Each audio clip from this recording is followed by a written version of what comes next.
গল্প পিয়নের আসরে সবাইকে স্বাগত জানিয়ে শুরু করছি আজকের গল্পের আসর। আজ শোনাবো শ্রী শীর্ষেন্দু মুখোপাধ্যায়ের লেখা হাসির গল্প। শুরু করছি আজকের গল্প, পাত্রী। কে ও? শিবাই নাকি রে?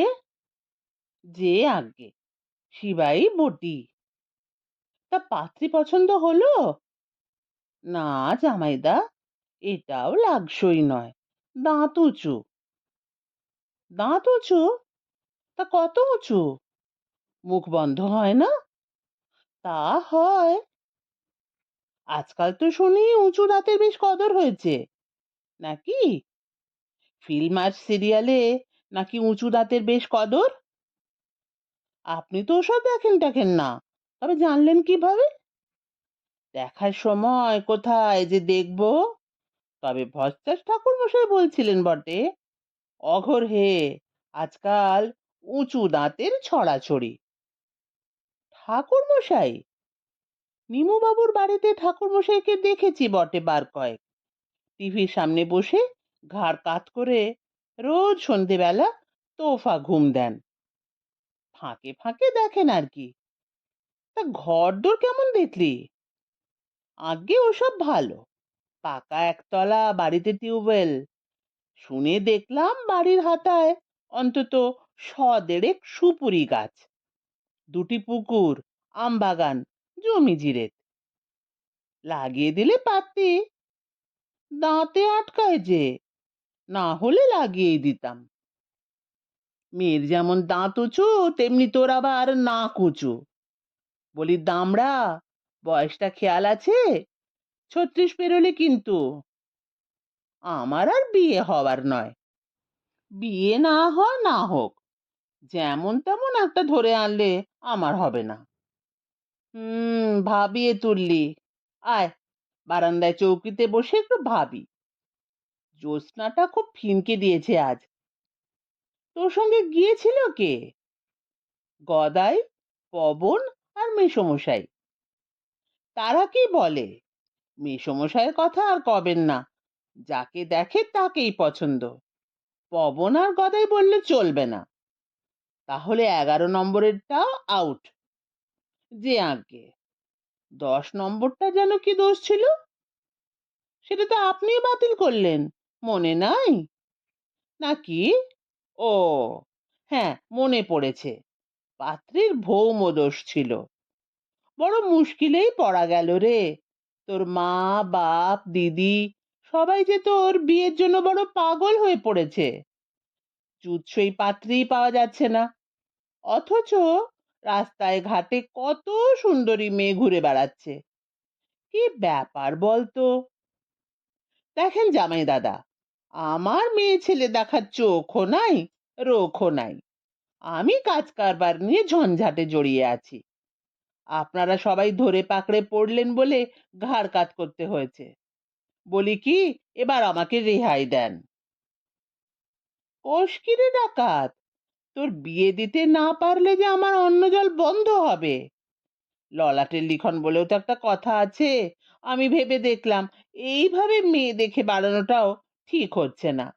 মেয়েগুলোরও তো একরকম অপমানই হচ্ছে, এটাও ঠিক না। আর এই বিয়ে বিয়ে হুল্লোড়ে আমার কাজ কারবারেরও লোকসান হচ্ছে। বিশানগড়ের ইট ভাটিতে গন্ডগোল, ন্যাজাতের কারখানার ওভারঅল করা দরকার। বৈদ্যপুরের বিস্তর পাওনা উসুল করা পড়ে আছে। তা বললে কি হয় রে পাগল? তোর বুড়ো বাপ মা যে তোর ভরসাতেই বেঁচে আছে। কাজ কারবারের জন্য ভয় নেই, ও দুদিনেই সামলে নিতে পারবি। আর কটা দিন থেকে যা, শনিবারে বিষ্ণুপুরের মেয়েটাকে দেখে নিলেই হয়। ও আপনারা দেখেন। শুনেছি এ মেয়েটা বড়ই ভালো, দেখতে শুনতে সুন্দর, লেখাপড়া জানে, তার উপর নাকি ভারী বুদ্ধিমতী। বুদ্ধিমতী মেয়ে পাওয়া ভাগ্যের কথা। আমাকে ছেড়ে দেন, কাজ কারবার লাটে উঠবে এরকম চলতে থাকলে। একটা কথা কবি? কি কথা? চণ্ডীপুরের মেয়েটাকে তোর পছন্দ হলো না কেন? তো বলেই দিয়েছি। তেমন ভেঙে বলিসনি। আরো একটা কথা। বলেন। তোর মেসোমশাই দিন কয়েক আগে আমাকে বলেন, শিবাই মেয়ে পছন্দ করবে কি, ও তো কোনো মেয়ের দিকে তাকিয়েই দেখে না। হয় মাথা নিচু করে বসে থাকে, নইলে জানলার বাইরে তাকিয়ে মাঠ ঘাট গাছপালা আর গরু ছাগল দেখে। তাই নাকি? কথাটা একেবারে মিথ্যেও নয়। বলিস কি, পাত্রী ফেলে গরু দেখিস? এ তোর কেমন স্বভাব? মায়ামতি ভ্রমকে যে বড় ভয় পাই দাদা, বুঝিয়ে বল। খিজিরগঞ্জের লাল কমলকে মনে পড়ে? ওই যার কবিরাজি ওষুধের কারবার। তা মনে থাকবে না কেন? লাল কমলের বাতের মালিশের খুব নাম। সেই লাল কমল হরিশ্চন্দ্রপুরে নিজের জন্য পাত্রী দেখতে গিয়ে প্রথম দর্শনেই কাত হয়ে পড়ল। তেমন মেয়ে নাকি ভারতে নেই। বিয়ের পর রং টং উঠে যাওয়ার পর বউয়ের চেহারা যা বেরোলো, তা কহতব্য নয়। সে নয় চেহারা ভগবানের দান বলে, সে কথা বাদ দিচ্ছি, কিন্তু মেয়েটার চোখে নাকি মায়া দয়া ঝরে পড়ছিল, ঠোঁটে করুণার হাসি। বিয়ের পর আর সেসব খুঁজেই পাওয়া গেল না। বজ্জাত মেয়ে ছেলেটা এখন লাল কমলের ঘাড়ে মুষলের মতো চেপে বসে তার প্রাণ ছিবড়ে করে ছাড়ছে। দেখা হলেই লালু বড় কান্নাকাটি করে। ওইটেই বড় ভয় পাই। কার দিকে তাকিয়ে মতিভ্রম হয় বলা তো যায় না। তাই তাকানোর বখেরায় আর নেই। এ তো বড় গন্ডগোলের কথা রে শিবাই। না তাকিয়ে বুঝবি কি করে কার দাঁত উঁচু, কে টেরা, কে কালো বা কুৎসিত? তাকানোর দরকার কি? আর সবাই তো ড্যাব ড্যাব করে দেখছে।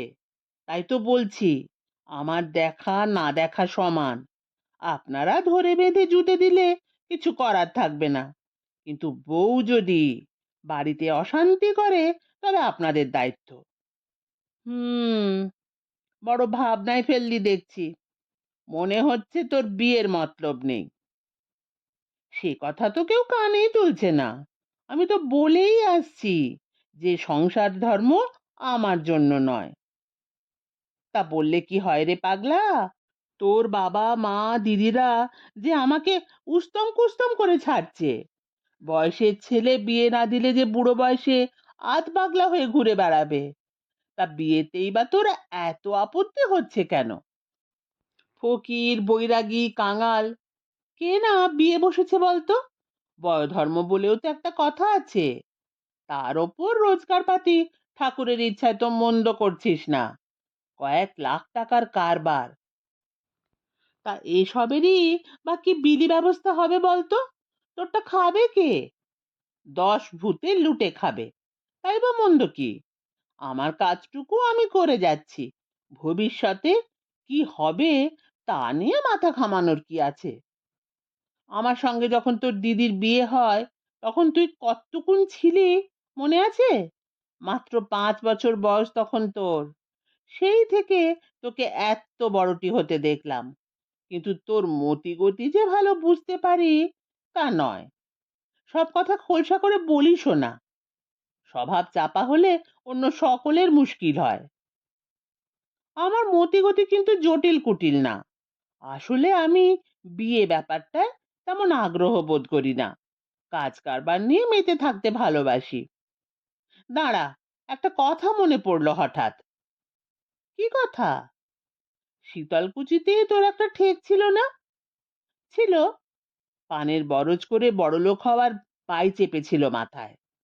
হুম, বছর দুই চেষ্টাও করলি। ওসব পুরনো কথা তুলে কি হবে?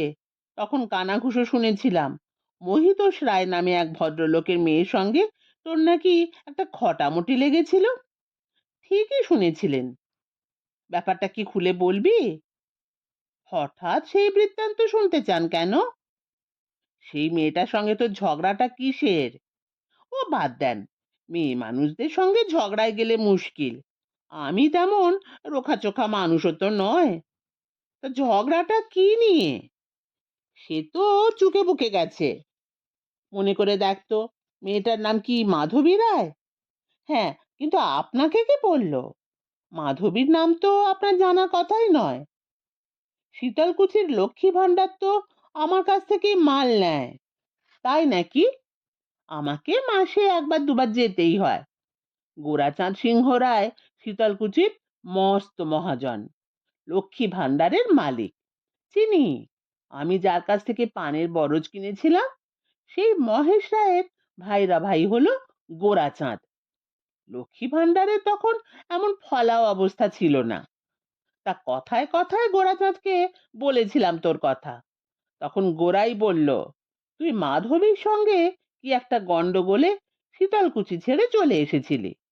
গন্ডগোলটা কিসের তা অবশ্য সে বলতে পারল না।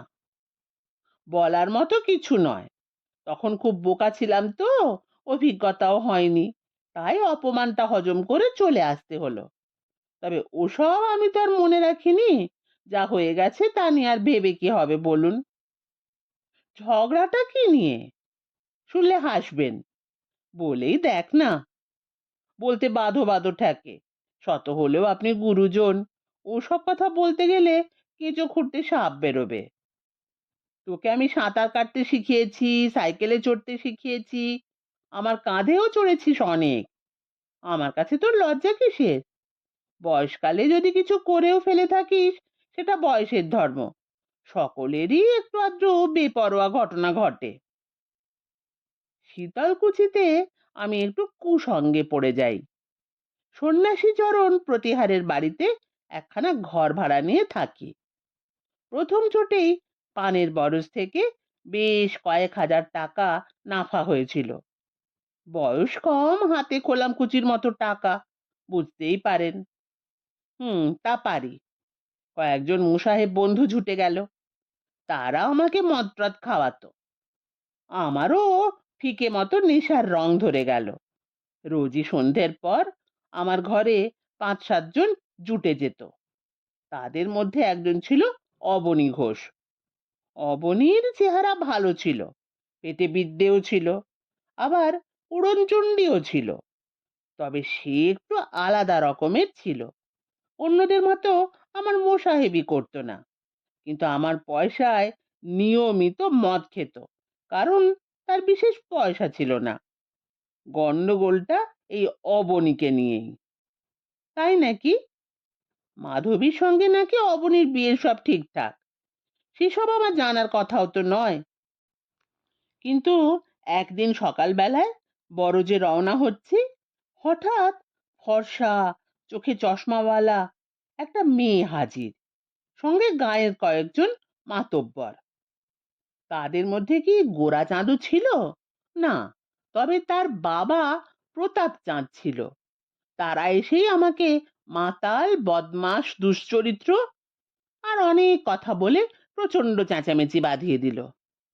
মাধবীও কি গালাগাল করেছিল? তা তো বটেই।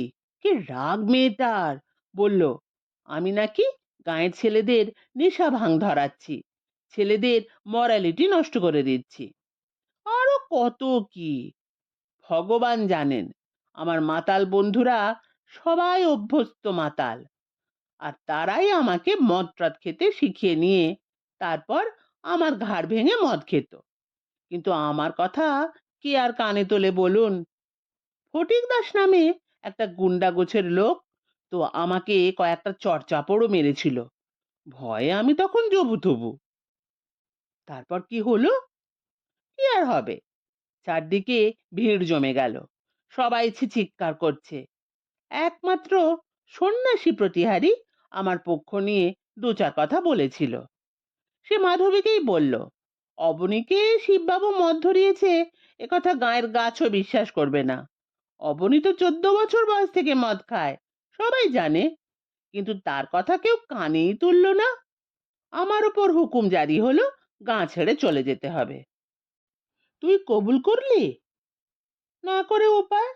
আমি বাইরের লোক, উড়ে গিয়ে জুড়ে বসেছি, সহায় সম্বল তো কিছু নেই। তবে ঘটনার একটা উপকার কিন্তু হলো জামাইদা। সেদিন থেকে আজ অব্দি আর মদ ছুঁইনি। সব ঘটনার ভালো মন্দ দুটো দিকই তো আছে। বরজটা কি বিক্রি করলি নাকি? না, ওখানেই তো আসল প্যাঁচ। তার মানে? খেটে খুঁটে ব্যবসাটা দাঁড় করানোয় সকলেরই চোখ তাকাচ্ছিল। বরজটার দিকে তখন অনেকের নজর। ঘটনার পর মাসখানেক থেকে চেষ্টা করেছিলাম বিক্রির, কিন্তু কিনলো না। বরং মাসখানেকের মাথায় আমাকে একরকম প্রাণের ভয় দেখিয়েই তাড়ানো হলো। বরজটা শুনেছি মহিতোষ রায় দখল করেছিল। আমি তারপর আর ওসব নিয়ে মাথা ঘামাইনি। শেষ অবধি অবনী ঘোষের সঙ্গে মাধবী রায়ের বিয়ে হয়েছিল কিনা খবর নিসনি? সে খবরে আর আমার দরকার কি বলুন? অবনী ঘোষ আমার জীবন থেকে মুছে গেছে, শীতলকুচিও। ঘেন্নায় আর ও মুখ কখনো হয়নি। মাধবীর তখন বয়স কত? 16-17 হবে বোধহয়। মেয়েদের বয়সের কোনো আন্দাজ আমার নেই। 7-8 বছর আগেকার কথা। তোর কি মনে হয় ওই গন্ডগোলটা আসলে ষড়যন্ত্র? তা তো বটেই, যে 1 মাস ছিলাম তারপরেও তখন আর অবনী ঘোষ বা অন্য মোসাহেবরা আমার ছায়াও মাড়ায়নি। গোরাচাঁদ অবশ্য আমাকে এত ভেঙে কিছু বলেনি, তবে বলেছে যে শীতলকুচিতে মহিতোষ রায়ের প্রবল প্রতাপ, বিষয় সম্পত্তিও মেলা। হ্যাঁ, আমার কিছু করার ছিল না দাদা। 1,00,000-2,3 টাকা জলে গেল এই যা। তোর কাছে দলিলপত্র আছে? বরজের দলিল? তা আছে, তবে দলিল দিয়ে কিছু হওয়ার নয়। মামলা করলে সেই মামলা গড়াতে থাকবে, টাকা খরচ হবে জলের মতো। কাজের কাজ কিছুই হবে না। তাই আমি মামলা মোকদ্দমায় যাইনি। লোকসানটা সয়ে নিয়ে নতুন রোখ নিয়ে আবার ব্যবসা করেছি। তোর ব্যবসার মাথা আছে সবাই জানে, কিন্তু তবু বরজটা এত সহজে বেহাত হতে না দিলেও পারতিস। ও বরজের এখন অনেক দাম।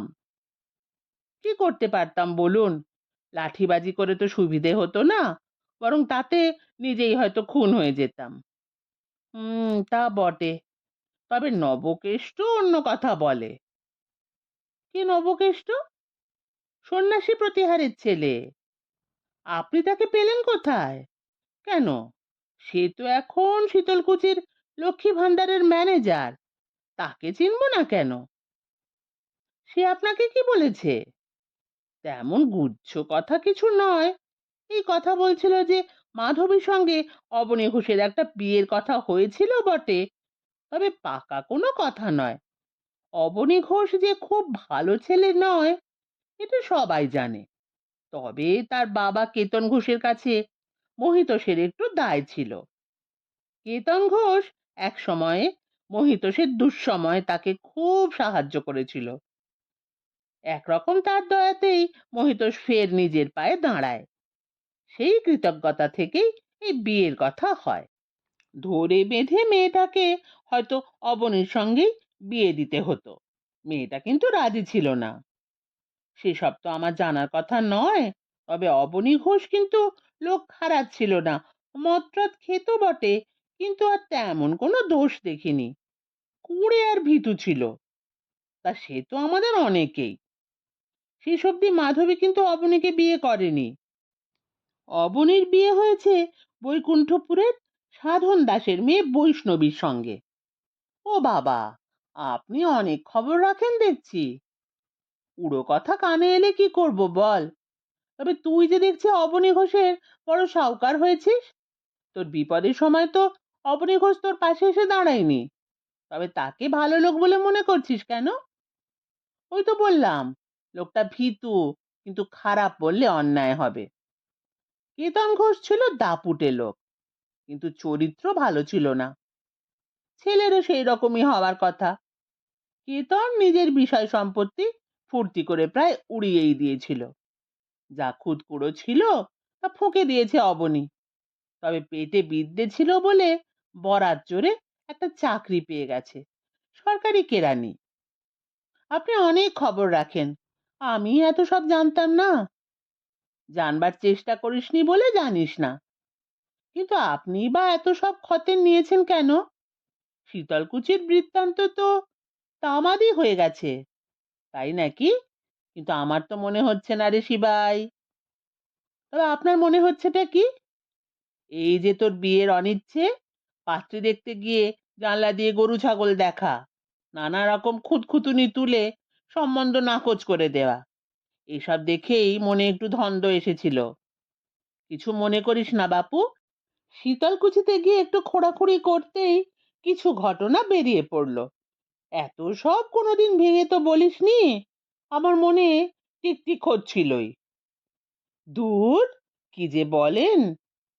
ঠিকই বলি রে শিবাই, যতই ঢাকা চাপা দিস না কেন, আসল কথা বুঝতে আমার বাকি নেই। রাত হতে চললো জামাইদা, এবার উঠি। তারা কিসের? ভটভটিয়া আছে 3 মাইল রাস্তা, লহমায় পেরিয়ে যাবি। সবে ঝাঁপি খুলছি, সাপ বেরোক, তার আগেই পালালে কি চলে? ঠিক আছে, বলেন। তুই ভাবিস না যে শুধু উড়ো খবরের ভরসায় তোকে এত কথা বলছি, কারো সঙ্গে কথা কইতে বাকি রাখিনি। সর্বনাশ! কার কার সঙ্গে কথা কইলেন? অবনী ঘোষ, মহিতোষ, এমনকি মাধবীকেও বাদ রাখিনি। আমাকে ডোবালেন যে। অন্ধকার বলে বুঝতে পারছি না যে তোর মুখখানা রাঙা হয়ে উঠলো কিনা। এসব না করলেই ভালো করতেন। যা উড়ে পুড়ে গেছে তাকে আবার কুড়িয়ে এনে কি হবে? উড়ে পুড়ে যদি গিয়ে থাকে তাহলে গাঁয়ের একটা সুন্দরী মেয়ে 23 বছর বয়স অব্দি বিয়ে না করে বসে আছে কেন বলবি? বিয়ে করেনি সে তার ইচ্ছে, কাজটা ভালো করেনি সে। অবনী ঘোষের বাগদত্তা ছিল, তার উচিত ছিল তাকেই বিয়ে করা। মনে সায় না থাকলেও আর বাগদত্তাই বা কোন হিসেবে? মাধবীর তো মতামতই নেয়নি ওর বাপ। দুজনের ভাবসাবও ছিল না। না থাকলে অবনী ঘোষের হয়ে ঝগড়া করতে এসেছিল কেন? মোটেই অবনীর হয়ে ঝগড়া করেনি। সে চেয়েছিল যাতে তুই হুড়ো খেয়ে মদ ছাড়িস, তার মনের কথা তুই টের পাসনি। এত বোকা তুই নোস। ঝগড়া করতে এসেছিল তোর ভালোর জন্যই, তবে সিচুয়েশনটা যে এরকম বিচ্ছিরি দাঁড়াবে তা বুঝতে পারেনি। সেই জন্য পরে কান্নাকাটি করেছিল খুব, এখনো কাঁদে।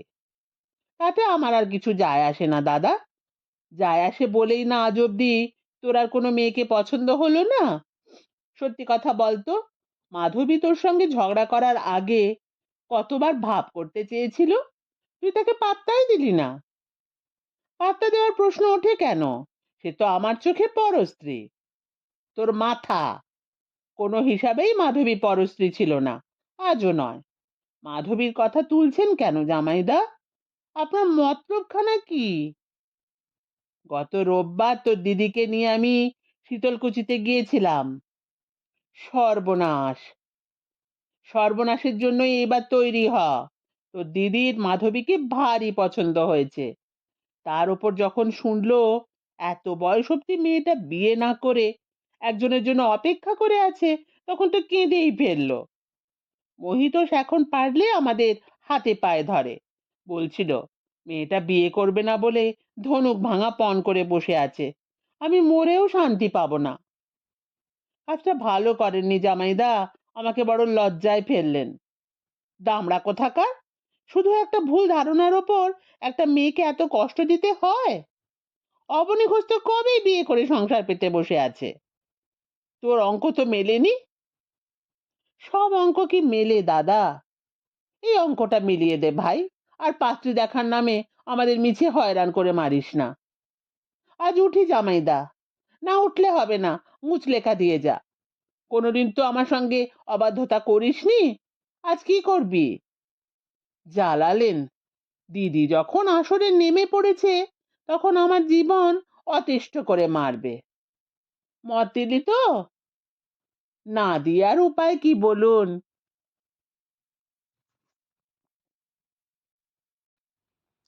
শুনছিলেন শ্রী শীর্ষেন্দু মুখোপাধ্যায়ের লেখা গল্প পাত্রী। কেমন লাগলো কমেন্ট করে জানাবেন। ভালো লাগলে সাবস্ক্রাইব করতে ভুলবেন না। ফিরে আসছি আবার কোনো নতুন গল্প নিয়ে।